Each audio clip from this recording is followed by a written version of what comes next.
ওম তৎসৎ। গীতায় শ্রী ভগবান বলেছেন, যে ব্যক্তি আহার বিহারে, অন্য কর্মে, নিদ্রা জাগরণে পরিমিত, তার যোগ দুঃখ ভঞ্জনকারী হয়। এক্ষেত্রে যুক্ত শব্দটির সাধারণ অর্থ করা হয় যুক্তিযুক্ত, পরিমিত, নিয়মানুগত।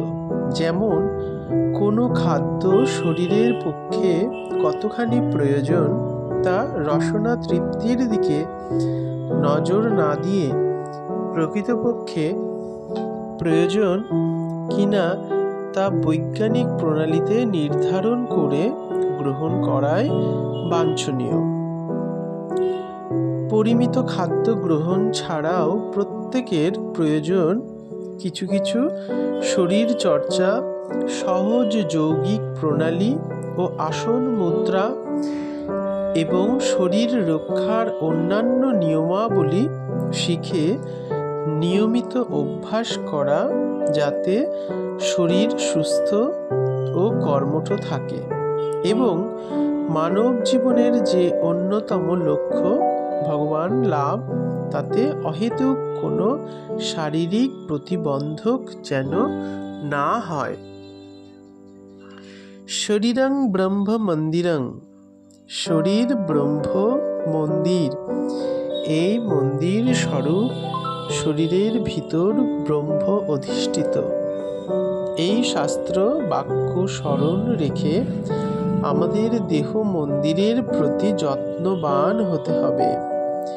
বাইরের দেব মন্দিরের যেমন আমরা পবিত্রতা এবং শুদ্ধতা রাখতে সর্বদা সচেষ্ট থাকি, তেমনি এই দেহ ভগবানের মন্দির। এইরূপ চিন্তা যদি মনে জাগরিত রাখতে পারি, তাহলে আমাদের এই দেহ পবিত্র ও অমৃতময় হয়ে উঠবে। হিন্দু শাস্ত্রে ষটচক্র প্রভৃতি দ্বারা দেহকেন্দ্রিক সাধনার নানা প্রক্রিয়া প্রচলিত রয়েছে। দেহকেন্দ্রিক সাধনা বলতে বোঝায় দেহকে কেন্দ্র করে ভগবানের সাধনা করা। শ্রী অরবিন্দ এ সম্বন্ধে বলেছেন, Even this body shall remember God. This earthly life shall become the life divine.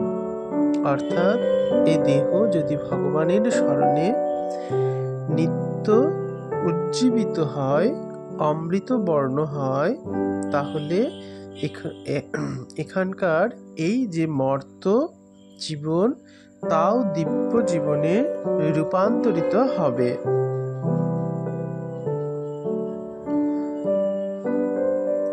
Saptadwip সমন্বিত মেরু পর্বত, নদ নদী সমূহ, সকল